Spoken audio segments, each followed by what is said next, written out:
Hello everyone. Hello, Welcome back everyone. to I do the introductions. I do the welcome. Welcome back to Life and Love with Sam J. As always, I am OJ. I'm Sammy. Together we are Sam Sam J. J. So today we're going to be talking about love at first sight. Interesting topic. Very interesting.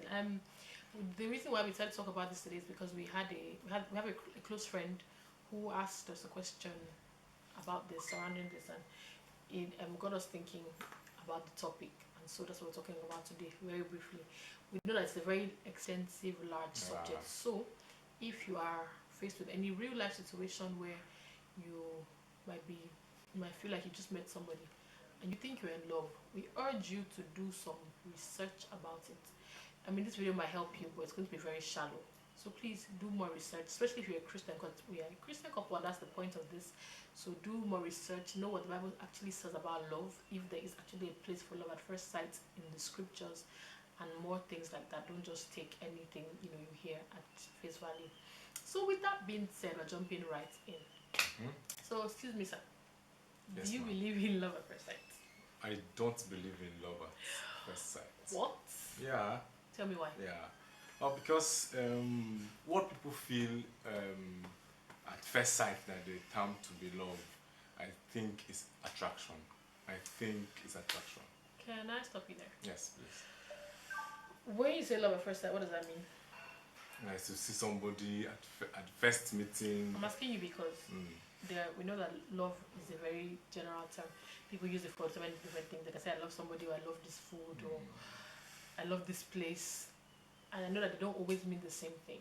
So, are you talking based on the love that we're supposed to have towards everybody as Christians, or are you talking about relational kind of love? Okay, so every time this particular statement is made, it has to do with relationship. It does with relationship. This has to do with relationship. Okay.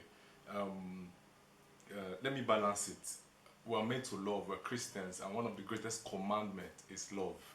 Love, and you don't need to know anybody to love. That's the character of God. God is love, and then if you must love, if you must be of God, you must love. Those who don't love are not of God. So, as Christians, our natural attribute to be part of God's children is to love one another. Okay, but in this topic of today, we're talking about relationship. We're talking about relationship that leads to marriage, marital relationship. I don't think that kind of love should be based on first sight. I don't think. And my reasons are straight. Love is action word. It's an action word. It's a doing. It's taking action. Love is taking action. Now, every time you talk about love, you talk about sacrifice. You talk about decision.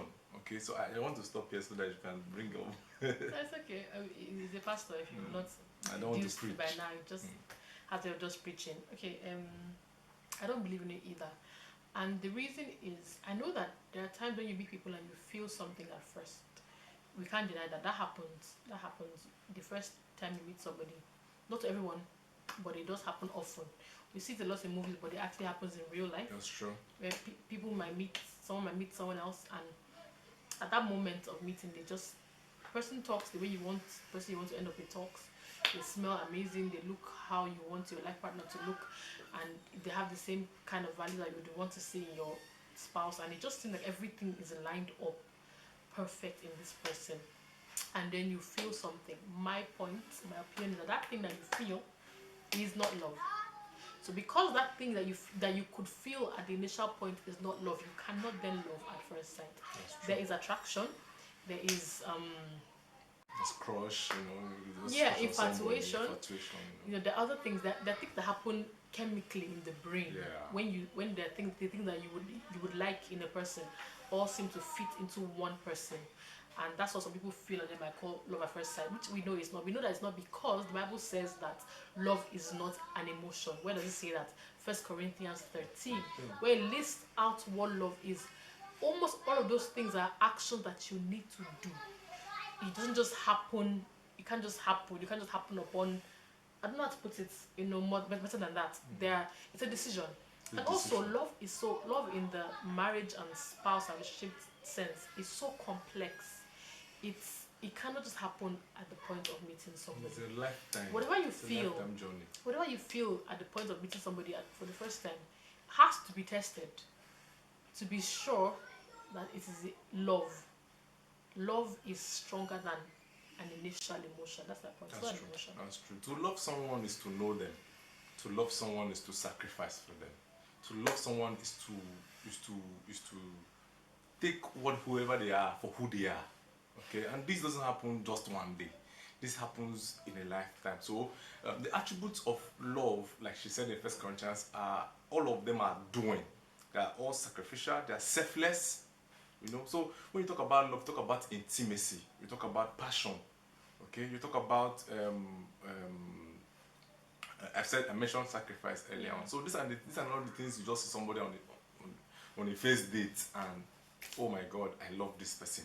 I'm ready to do this. I'm ready to die for this person. A lot of times I've discovered through research that people who meet each other and say we love ourselves at first sight is always almost one-sided. If you study it, you discover that a greater percentage of how one person feels is greater than the other. Yeah. And the reason is because what I see, you may not see. Oh, that makes sense. I didn't You know. get what I see, you may about not see. Probably I just saw you. Oh my God, she's so beautiful. She's tall. She's humble. I'm tall. And I'm beautiful. and then the opposite person may not be seeing that. Okay, and you know the law of attraction. You get what you get exactly what you send out. And so I send out smiles. This person smiles back to me, and then something is in the cloud. She calls it chemistry. Then the chemistry just changes. Oh my God, this person loves me. Oh my God, and then that is not enough to build marital relationship or love. Okay, so that's my personal point.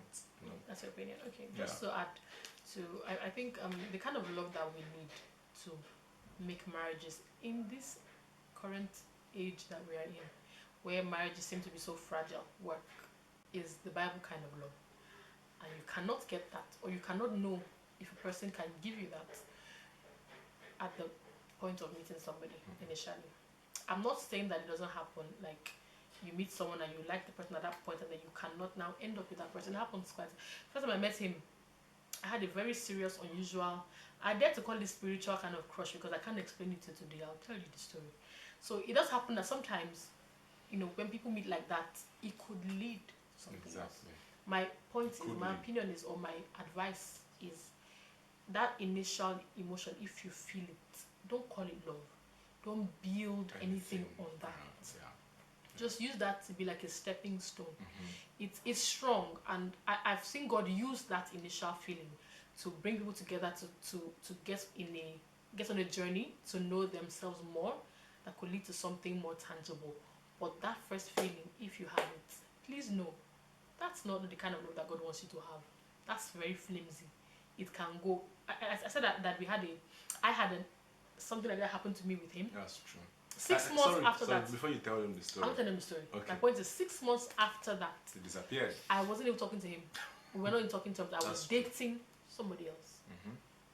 Okay, so it's not enough. It's something. It's useful. It is not enough. That's my point. There's a particular word she used, and I love the way it sounds. Love is a journey, like life is a journey. Oh, yeah. Okay, love is a journey, and a journey of time. It's a journey of time.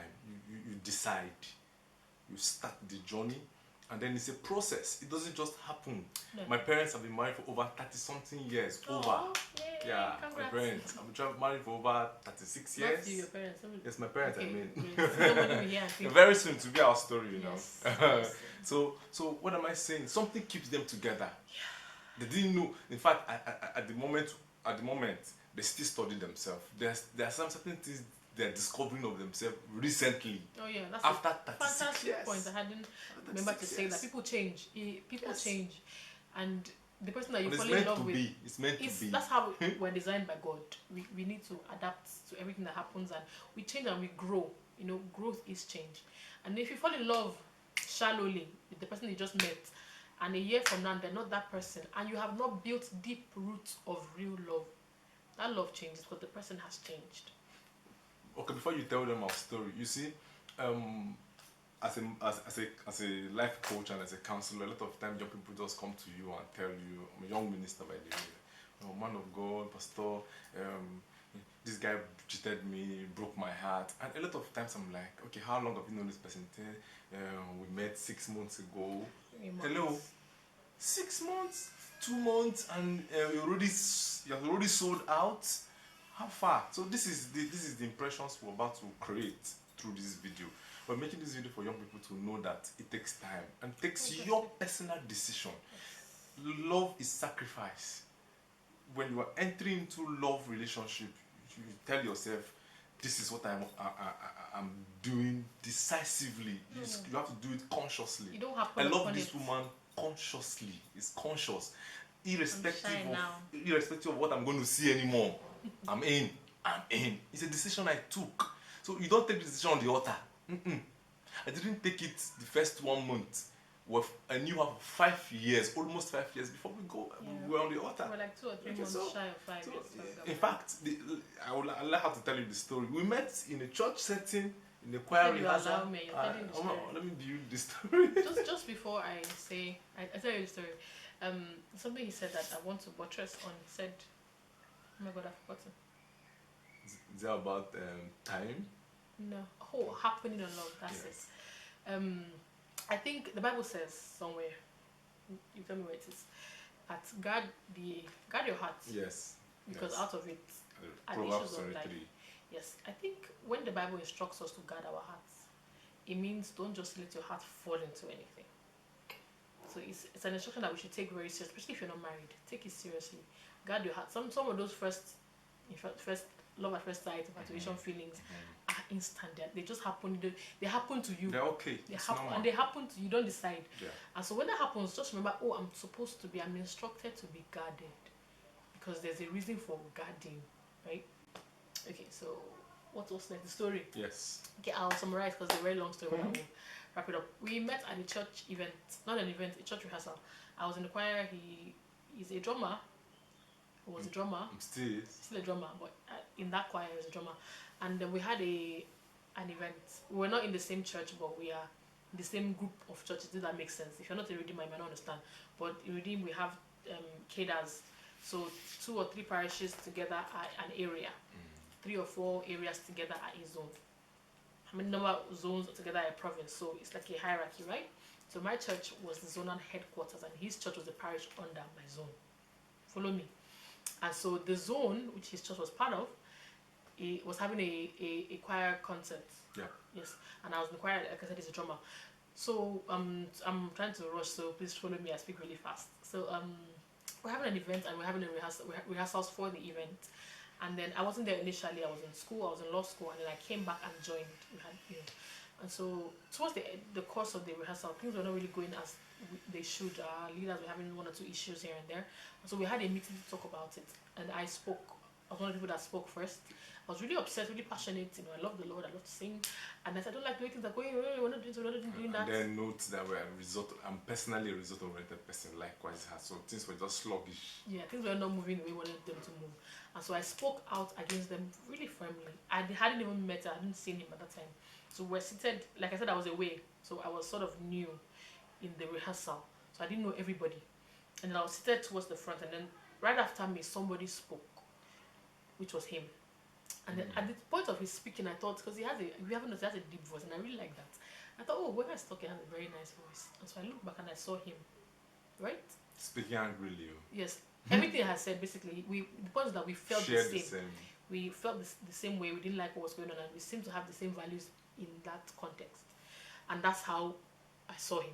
The meeting was like a little later, one of the other rehearsals. We just sort of became friendly based on that, initial meeting, right? And then I think at that point we had like 2 more weeks or less left of rehearsals and the concert. And from the point where I met him, I had a very unusual, I don't know how to put it now. I've had crushes before, like when you're a little girl, you see one boy in class, it's just fine, and you just love him or whatever.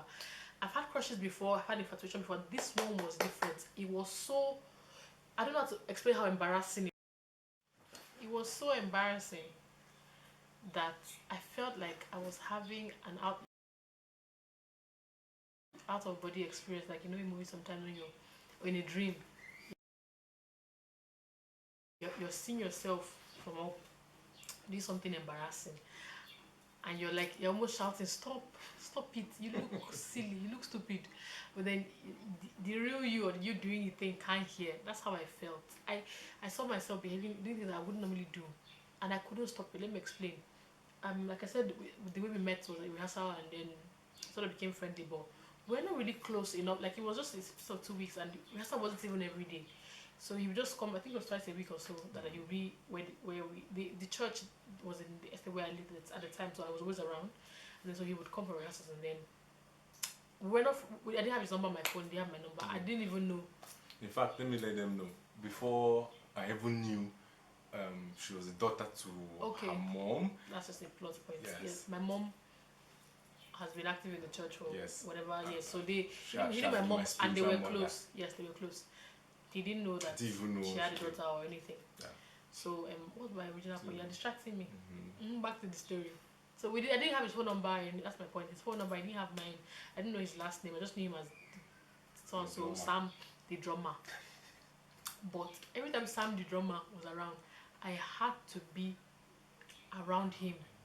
I couldn't help myself. It might sound so funny now, but you know that out of body. I kept saying, "What is wrong? Can you compose?